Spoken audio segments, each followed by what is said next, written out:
전능하사 천지를 만드신 하나님 아버지를 내가 믿사오며 그 외아들 우리 주 예수 그리스도를 믿사오니 이는 성령으로 잉태하사 동정녀 마리아에게 나시고 본디오 빌라도에게 고난을 받으사 십자가에 못 박혀 죽으시고 장사한 지 사흘 만에 죽은 자 가운데서 다시 살아나시며 하늘에 오르사 전능하신 하나님 우편에 앉아 계시다가 저리로서 산자와 죽은 자를 심판하러 오시리라. 성령을 믿사오며 거룩한 공회와 성도가 서로 교통하는 것과 죄를 사하여 주시는 것과 몸이 다시 사는 것과 영원히 사는 것을 믿사옵나이다. 아멘.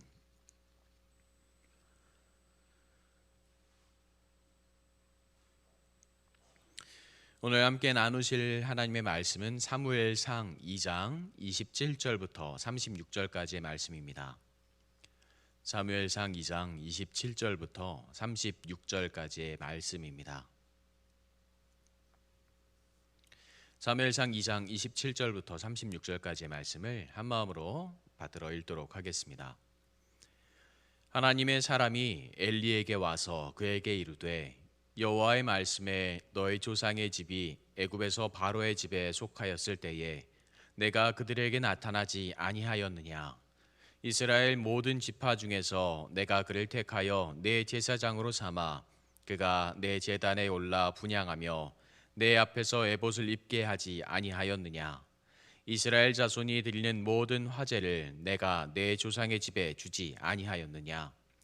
너희는 어찌하여 내가 내 처소에서 명령한 내 제물과 예물을 밟으며 내 아들들을 나보다 더 중히 여겨 내 백성 이스라엘이 드리는 가장 좋은 것으로 너희들을 살찌게 하느냐.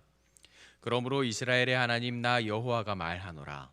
내가 전에 내 집과 내 조상의 집이 내 앞에 영원히 행하리라 하였으나 이제 나 여호와가 말하노라. 결단코 그렇게 하지 아니하리라.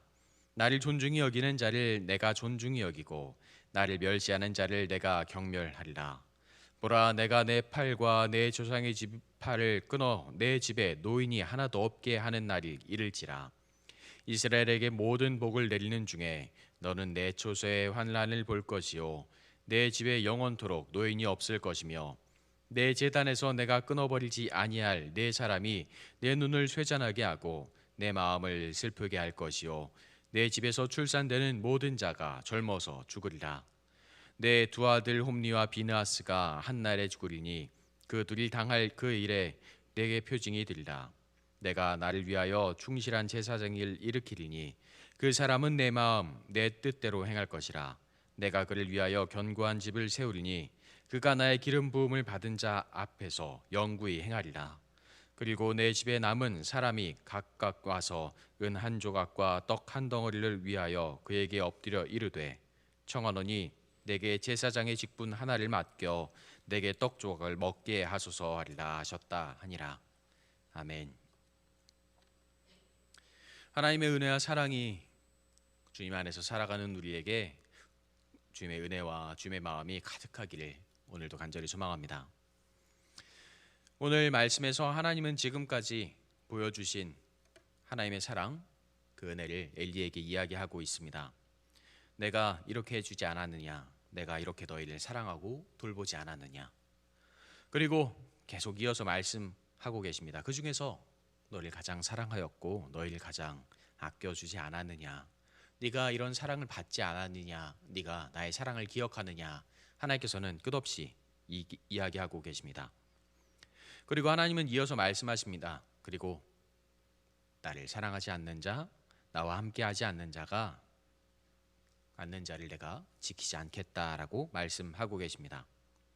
그러므로 이스라엘의 하나님 나 여호와가 말하노라. 내가 전에 내 집과 내 조상의 집이 내 앞에 영원히 행하리라 하였으나 이제 나 여호와가 말하노라. 결단코 그렇게 하지 아니하리라. 나를 존중히 여기는 자를 내가 존중히 여기고 나를 멸시하는 자를 내가 경멸하리라. 그리고 하나님의 말씀을 이어주는 자, 하나님의 은혜를 경험하고 전하는 자, 하나님을 경험하고 고백하는 삶을 살아가는 사람을 끊겠다라고 이야기하십니다. 그것은 바로 그들의 조상 그리고 그들에게 사랑을 전해주는 자를 끊겠다 이야기하고 계시는 것입니다. 보라, 내가 내 팔과 내 조상의 집을 팔을 끊어 내 집에 노인이 하나도 없게 하는 날이 이를지라.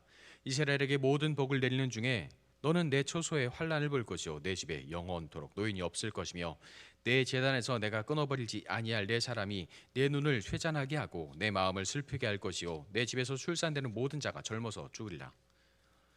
이것은 지금 하나님 당신과 엘리와의 관계를 끊겠다라고 이야기하고 계시는 것입니다.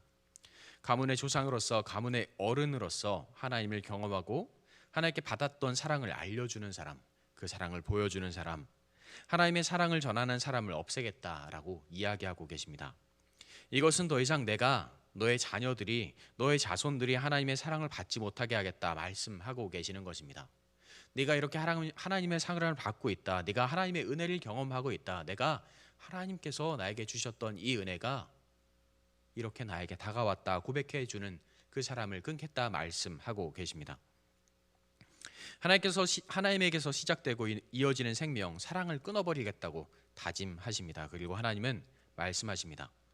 너를 대신해서 세울 자가 없는 것이 아니다, 너만 사랑받을 수 있는 그 자격이 있는 것이 아니다 라고 말씀하십니다. 내가 나를 위하여 충실한 제사장을 일으키리니 그 사람은 내 마음 내 뜻대로 행할 것이라. 내가 그를 위하여 견고한 집을 세우리니 그가 나의 기름을 부음받은 자 앞에서 영구히 행하리라. 그리고 내 집에 남은 사람이 각기 와서 은 한 조각과 떡 한 덩어리를 위하여 그에게 엎드려 이르되, 청하노니 내게 제사장 빅분을 하나 맡겨 내게 떡 조각을 먹게 하소서 하리라 하셨다 하니라. 오늘 하나님께서 엘리를 책망하시면서 그에게, 그리고 그의 가문에게서 떠나시면 가장 큰 이유는 엘리가 그의 자녀들에게 본이 되지 못했기 때문입니다. 어제까지의 말씀에서도 보면 아시겠지만 그의 자녀들 홈리와 비느하스는 하나님 앞에서 범죄하는 것을 부끄럽게 여기지 않았습니다. 그를 돕는 자들이 자녀들에게 하나님을 섬기는 자로서 보여야 할 모습을 바라고 있었지만 그들은 그렇지 않았습니다. 2장 16절과 17절 말씀에 이렇게 이야기합니다. 그 사람이 이르기를 반드시 먼저 기름을 태운 후에 내 마음에 원하는 대로 가지라 하면 그가 말하기를 아니라 지금 내가 내게 내라, 그렇지 아니하면 내가 억지로 빼앗으리라 하였으니 이 소년들의 죄가 여호와 앞에서 심히 크면 그들이 여호와의 제사를 멸시하며더라. 그들이 하나님께 드리는 제사를 멸시하였기 때문이라는 것은 이후에 나오는 엘리의 목소리에서도 볼 수 있었습니다. 내 아들들아, 그러지 말라. 내게 들리는 소문이 좋지 아니하니라. 너희가 여호와의 백성으로 범죄하게 하는도다. 사람이 사람에게 범죄하면 하나님이 심판하시려니와 만일 사람이 여호와께 범죄하면 누가 그를 위하여 간구하겠느냐 하되 그들이 자기 아버지의 말을 듣지 아니하였으니 이는 여호와께서 그들을 죽이기로 뜻하셨음이더라. 엘리에게 하시는 그 모든 말씀, 그리고 엘리가 그의 자녀들에게 하는 그 모든 말들이 자녀들의 마음에 담기지 않았던 것입니다. 엘리가 그의 자녀들을 하나님보다 더 사랑했던 이유, 그리고 하나님보다 더 중요하게 여겼던 그 이유가 바로 그것이었습니다. 위의 말씀이 오늘 말씀으로 이어지고 있는 것입니다. 엘리의 모습에서 어떠한 잘못도 보지 못한다고 생각하지만 엘리의 자녀들의 모습은 바로 엘리의 마음의 모습, 엘리의 모습이라고 생각하는 것이 무방할 것입니다.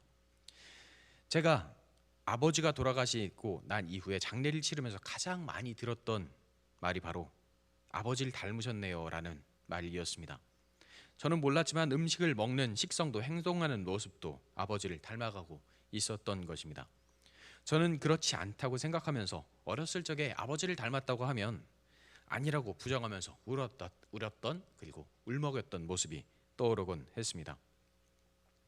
며칠 전이 바로 구정이었습니다. 명절에 우리나라 사람들은 가족과 모임을 가지거나 함께 시간 보내는 것을 좋아합니다.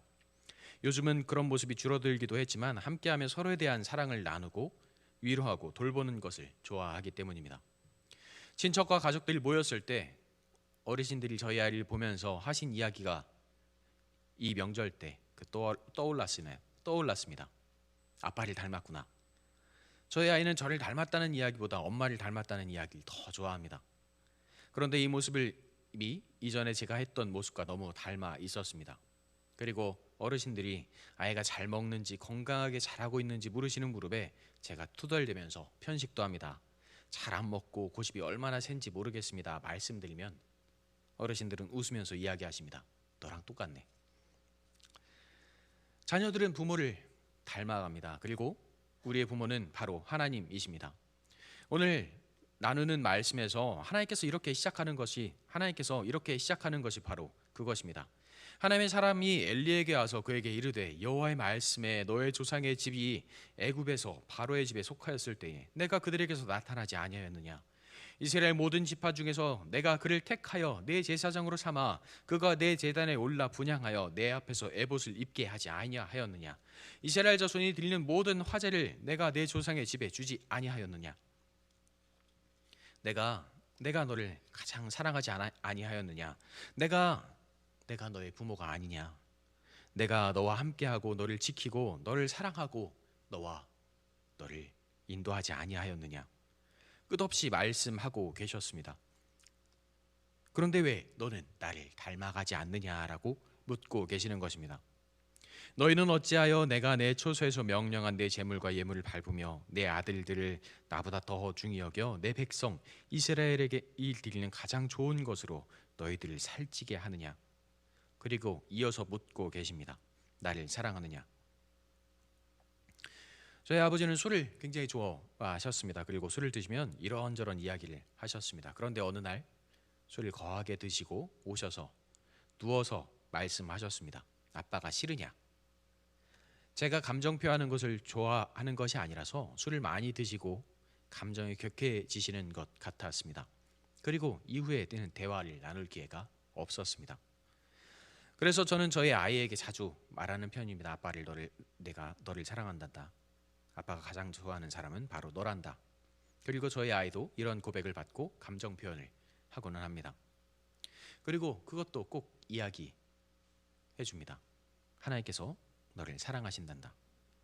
오늘 말씀에서 하나님은 말하고 계십니다. 내가 너를 사랑한단다. 내가 너를 사랑한단다. 그리고 묻고 계십니다. 네가 나를 사랑하느냐? 예수님께서 시몬에게 물으시는 그 물음과 비슷합니다. 요한의 아들 시몬아, 내가 나를 사랑하느냐? 그렇다면 나를 닮았구나. 그렇다면 나의 자녀이구나. 그렇다면 나의 사랑이 너에게 가득하겠구나. 그렇다면 너의 모습이 나의 모습이겠구나. 그렇다면 너를 통해 다른 사람들이 나를 경험하겠구나. 나의 사랑을 전해주겠느냐라고 묻고 계십니다. 요즘 세상은 많이 힘들고 어렵습니다. 많이 춥습니다. 그리고 그 상황 속에서 하나님의 사랑을 기다리는 사람이 너무나도 많은 것 같습니다. 그리고 점점 살기 어려워지고 팍팍해지는 것 같습니다. 얼마 전에는 가스비가 너무 올라서 저희 집도 걱정이 많습니다. 결혼 전에 그리고 아이를 낳기 전에는 이런 고민이 저에게는 전혀 없었는데 내가 사랑하고 아끼는 누군가가 생기면서 그 사람을 생각하는 마음에 걱정과 고민이 많아지는 것 같습니다. 올해 교회 수첩과 주보 그리고 달력들을 보면 공통적으로 적혀 있는 구절들이 있습니다. 바로 히브리서 10장 24절의 말씀입니다. 서로 돌아보아 사랑과 선행을 격려하며. 이 말씀은 서로가 서로를 위하고 격려하며 하나님의 사랑을 전하기에 부족함이 없도록 돕기를 바라는 마음이 담겨 있습니다. 그리고 우리는 그런 사랑을 받았고 지금 이 자리에서 함께 사랑으로 예배하고 있습니다. 하나님은 우리를 사랑하십니다. 그리고 그 걱정과 고민, 간절한 눈으로 우리를 바라보고 계십니다. 그리고 항상 우리를 위해 애쓰심을 우리는 분명히 알고 있습니다. 그리고 우리는 하나님을 닮은 자녀들입니다. 이렇게 어렵고 힘든 순간에 하나님의 은혜와 사랑을 더 아름답게 나눌 수 있는 우리 도남동 교회가 되었으면 좋겠습니다. 어제 교회로 갑자기 동선동 동사무소, 저는 동사무소라고 자꾸 입에 붙어서 동사무소라고 이야기하는데 거기에서 전화가 왔습니다. 교회에서 항상 쌀을 지원해 주는 분에게 쌀이 이번에 가지 않아서 그분이 직접 전화를 하셨다고 이야기했습니다. 그리고 전해줄 수 있는지 다시 묻는 전화들이었습니다. 때로는 그렇게 힘들고 어려운 분들이 직접 전화하는 상황들이 굉장히 많은 것 같습니다. 교회에 그런 전화를 하는 이유도, 그리고 그런 문의를 하는 이유도 저 사람들이라면 하나님을 아는 사람들이라면, 그리고 하나님의 사랑을 받은 사람들이라면 나에게 사랑을 나눠주겠지라는 믿음을 가지고 있기 때문인 것 같습니다. 제가 저희 아동부 아이들에게 말씀을 전하면서 종종 하는 이야기가 바로 비슷한 이야기입니다. 우리가 하나님의 사랑을 받은 하나님의 자녀들이라면, 그리고 그 사랑을 나눌 수 있는 사람들이라면, 다른 사람들이, 너의 친구들이, 너의 이웃들이 너를 그렇게 바라볼 것이다 라고 이야기합니다. 요즘에는 많지는 않지만 지하철을 타고 가다 보면 종종 어떤 분들이, 몸이 불편하신 분들이, 그리고 앞이 보이지 않으시는 분들이 어떤 음악을 틀어놓고 바구니를 들고 돌아다니시던 기억들이 있습니다. 그분들이 틀고 다니시던 음악은 거의 대부분 찬송가였습니다. 아이들에게 그렇게 이야기해 줍니다. 몸이 불편하신 분들, 마음이 아프신 분들이 왜 찬송가를 틀고 돌아다니지 아니라고 물을 때 아이들은 대답을 잘 하지 못합니다. 저는 그때 그 아이들에게 그렇게 대답을 해줍니다. 이 찬양을 알고 있는 사람들이라면, 이 찬양을 듣고 있는 사람들이라면, 하나님께 사랑을 받은 사람들이라면 나에게 조그만 사랑이라도 나누어 주겠지라는 믿음을 갖고 있기 때문이란다 라고 저희 아동부 아이들에게 전해줍니다. 우리 그 사랑이 가득한 도남동 교회가 되었으면 좋겠습니다. 우리가 누구를 닮았는지 알고 그 받은 사랑을 온전히 보이고, 내가 하나님의 자녀입니다, 내가 하나님의 사랑을 받은 사람입니다, 자랑스럽게 외치는 우리 도남동 교회 성도님들이 되시길, 그리고 제가 되기를 간절히 소망합니다. 오늘 하나님께서 엘리에게 간절히 부르짖으신 그것이 바로 그것입니다. 내가 너를 이렇게 사랑해 주었는데 너는 나의 자녀가 되었느냐라고 묻고 계십니다. 그리고 너의 자녀들에게 나의 모습을 보여주었느냐라고 묻고 계십니다. 네가 왜 나보다 너의 자녀들을 더 사랑하느냐라고 말씀하시는 것은 너의 자녀들을 사랑하지 말라라고 말씀하시는 것이 아니라 너의 자녀들에게 나의 사랑을 전해주라라고 말씀하고 계시는 것 같았습니다. 우리 자녀들에게 하나님의 사랑을 온전히 전할 수 있는 하나님의 복된 자녀들이 되기를 간절히 소망합니다. 그리고 머리가 휘어서 하나님의 말씀을, 하나님의 사랑을 온전히 보이지 못한다 생각할지라도 우리의 모습 속에 하나님의 모습을 비추는 우리 도남동교회 성도님들이 되시길, 그리고 제가 되길 간절히 소망합니다. 그리고 간절하게 찬양하며 함께 예배하는 우리가 되길 또 한번 간절히 소망합니다. 기도하겠습니다. 언제나 주님의 사랑 안에 살아갈 수 있음에 다시 한번 감사드립니다. 주께서 나를 사랑하셨고, 주께서 나에게 주님의 모습을 보이셨고, 주께서 나에게 주님의 마음을 보이셨습니다. 우리가 주님께 전할 수 있는 그 사랑이 아니라 우리가 주님께 받은 그 사랑을 온전히 나눌 수 있는 자가 되게 하여 주시옵소서. 나는 주님의 자녀입니다. 나는 주님과 함께하는 사람입니다. 나는 주님의 은혜 안에 살아가는 사람입니다. 나는 주님의 위로하심 안에 살아가는 사람입니다. 나를 통하여 더 많은 사람들이 주님의 모습을 보게 하시고, 우리를 통하여 더 많은 이들이 주님의 사랑을 경험케 하여 주시옵소서. 내가 사랑을 나누기에 부족함이 없게 하시고, 내가 주님의 모습을 보이기에 부족함이 없게 하여 주시옵소서. 나의 자녀들에게, 나의 이웃들에게, 나와 함께하는 모든 사람들에게 주님의 사랑을 전하기에 부족함이 없게 주님께서 도와주시옵소서. 언제나 우리를 이끄시고 인도하시며 우리 사랑하시는 우리 구주 예수님의 이름으로 기도합니다. 아멘. 나는 주님께 사랑받았습니다.